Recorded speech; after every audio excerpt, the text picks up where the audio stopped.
Assalamualaikum warahmatullahi wabarakatuh. Kita dari kelompok 7 ICOM. Kita bakal ngejelasin materi memfasilitasi perkembangan kelompok. Nah, diawali dengan kenapa sih manusia itu bergabung pada suatu kelompok. Nah, sebenarnya bagi semua manusia itu pembentukan kelompok adalah suatu kebutuhan biologis dalam kehidupan mereka. Karena kalau misalnya kita logika juga nih ya, kita tuh pertama kali lahir itu dalam sebuah kelompok, yaitu keluarga.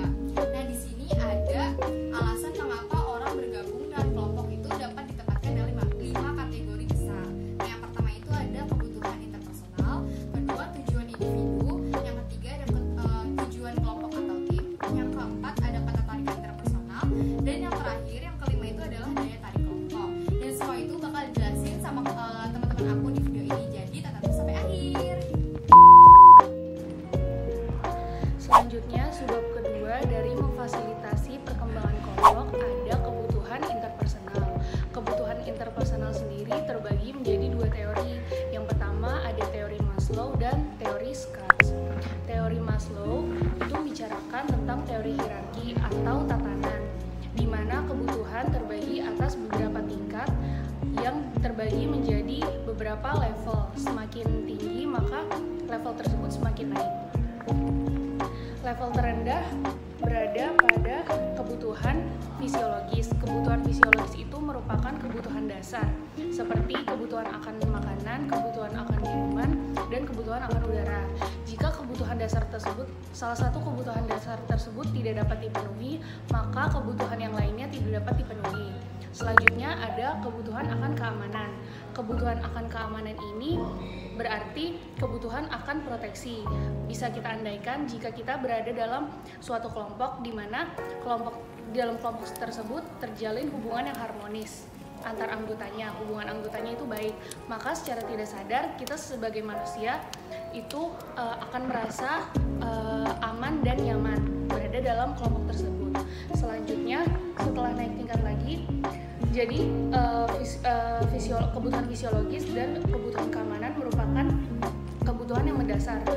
Setelah kita naik level, ada kebutuhan belonging atau kebutuhan kepemilikan. Kebutuhan pemilikan itu kita tuh dalam sebuah kelompok kita perlu merasakan bahwa kita merupakan kita atau mereka itu merupakan bagian dari suatu kelompok.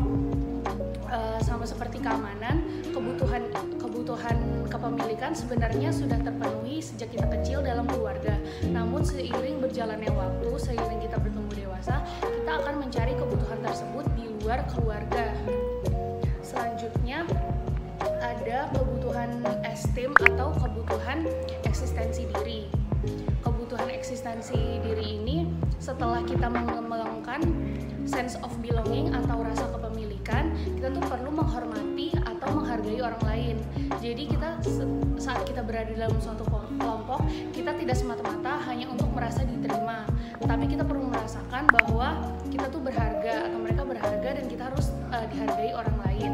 Contoh kasusnya dalam pekerjaan kita berusaha semaksimal mungkin untuk mencapai sebuah prestasi, dan setelah kita mencapai sebuah prestasi itu tentunya kita ingin diakui akan prestasi kita sehingga kita mendapat sebuah prestis atau perasaan puas akan suatu pencapaian. Nah, dari self esteem sama belongingness ini merupakan psychological needs, kebutuhan psikologis kita. Setelah kita naik level lagi, itu ada self fulfillment needs, di mana kebutuhan akan diri sendiri yang atau bahasa lainnya itu kebutuhan akan aktualisasi diri. Jadi kebutuhan akan aktualisasi itu setelah kebutuhan yang lainnya sudah terpenuhi, maka kita akan membutuhkan kebutuhan untuk mengembangkan suatu potensi dalam diri kita secara maksimal atau secara seutuhnya. Jadi setelah kita sudah mendapatkan apa yang kita inginkan, maka kita akan berfokus pada satu potensi dan memaksimalkan potensi tersebut. Contohnya, kita punya tujuan lebih tinggi yang dicapai setelah tujuan-tujuan sebelumnya telah terpenuhi. Jadi dalam teori hierarki ini atau teori yang dicetuskan oleh Maslow, semakin tinggi kebutuhan pada tatanan, maka semakin penting pula peran komunikasi dalam pemenuhan kebutuhannya. ada teori Schatz. Teori Schatz ini mengatakan 3 kebutuhan. Yang pertama, kebutuhan akan keterlibatan, kebutuhan akan kendali, dan kebutuhan akan afeksi. Yang pertama itu kebutuhan akan keterlibatan. Kebutuhan akan keterlibatan itu di mana seorang individu layak atas waktu dan usahanya yang telah mereka berikan untuk ikut serta dalam suatu kelompok dan agar mereka merasa terlibat. Yang kedua ada kebutuhan akan kendali. Jadi manusia itu membutuhkan kendali atas dirinya sendiri dan orang lain untuk meraih status dan kekuasaan. Contohnya dalam pekerjaan terkadang dalam kelompok itu kita harus memerintah orang lain agar orang itu patuh, atau kita memerintah orang lain agar orang lain tersebut saat orang lain tersebut meminta suatu petunjuk. Yang ketiga ada kebutuhan akan afeksi, di mana seorang dalam kelompok itu memberikan dan menerima intimasi atau keakraban agar tercipta kedekatan secara emosional, perasaan diterima di dalam suatu kelompok dan perasaan dicintai. Dari perspektif Schatz ini, dia menyatakan bahwa ada siklus yang terjadi dalam suatu kelompok. Jadi setelah mengalami fase keterlibatan, fase kendali, dan fase afeksi, itu nggak berhenti di situ aja. Kita ada yang namanya siklus yang terus berputar dan tidak terbatas. Tidak terbatas itu dalam artian mereka akan terus terjadi terus menerus dalam pembentukan suatu perkembangan suatu kelompok. Jadi ada perilaku komunikatif yang berulang. Nah, meski perilaku komunikatif yang berulang itu selalu membawa proses ke arah yang lebih maju. Formasi kelompok ini tidak berhenti, melainkan terus berjalan sepanjang kelompok tersebut berdiri.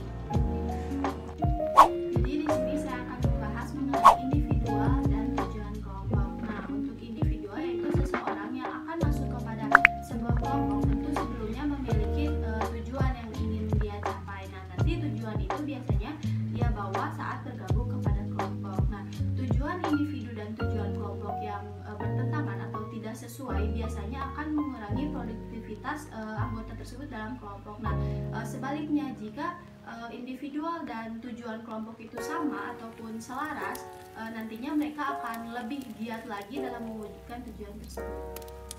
Ya, selanjutnya ada establishing mutuality of concern atau membangun kesamaan dalam perhatian. Kesadaran yang kuat dalam suatu kelompok berhubungan erat dengan kinerja kelompok itu sendiri.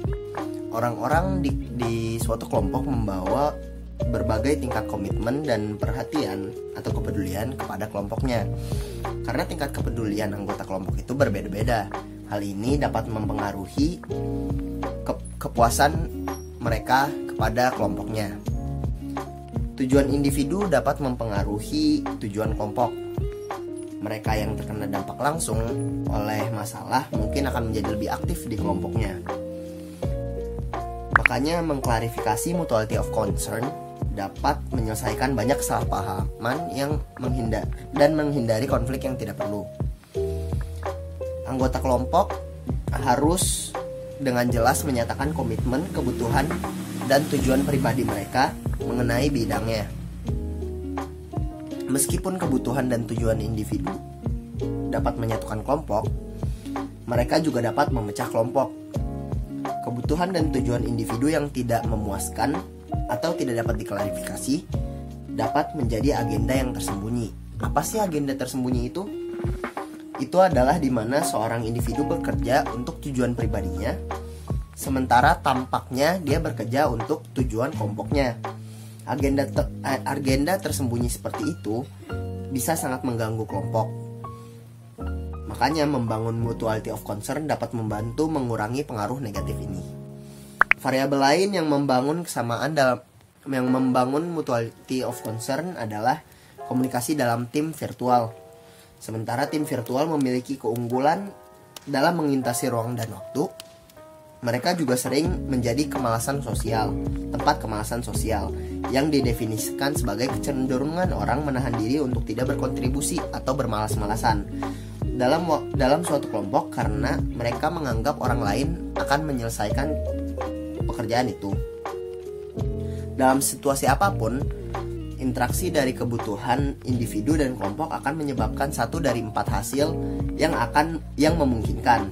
Yang pertama, kebutuhan individu atau kelompok mungkin sangat beragam sehingga saling mengganggu tanpa efek positif yang timbul baik bagi individu dalam kelompok atau dengan kelompok secara keseluruhan.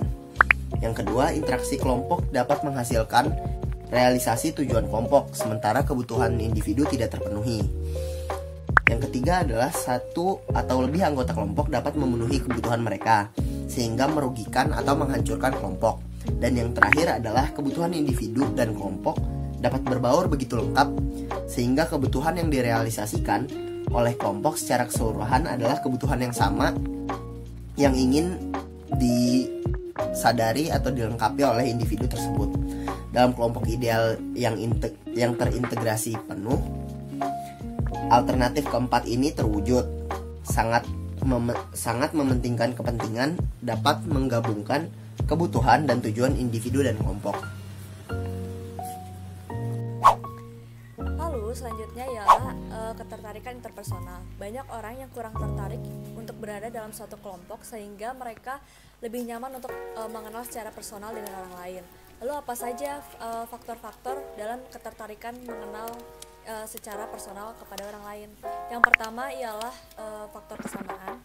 Jadi dalam faktor ini itu disebutkan bahwa kita lebih tertarik untuk mengenal orang lain karena memiliki kesamaan.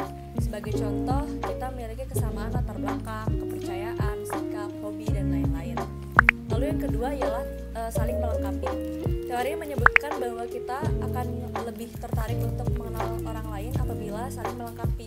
Sebagai contoh ialah seseorang yang membutuhkan afeksi akan tertarik dengan orang yang suka memberikan afeksi. Jadi mereka berdua saling melengkapi. Yang ketiga ialah kedekatan, kontak, dan interaksi. Orang akan lebih tertarik untuk mengenal orang lain apabila mereka berada dalam suatu lingkungan. Sebagai contoh, orang yang satu kantor sebagai rekan kerja, maka mereka akan lebih tertarik untuk mengenal satu sama lain. Yang terakhir ialah daya tarik fisik.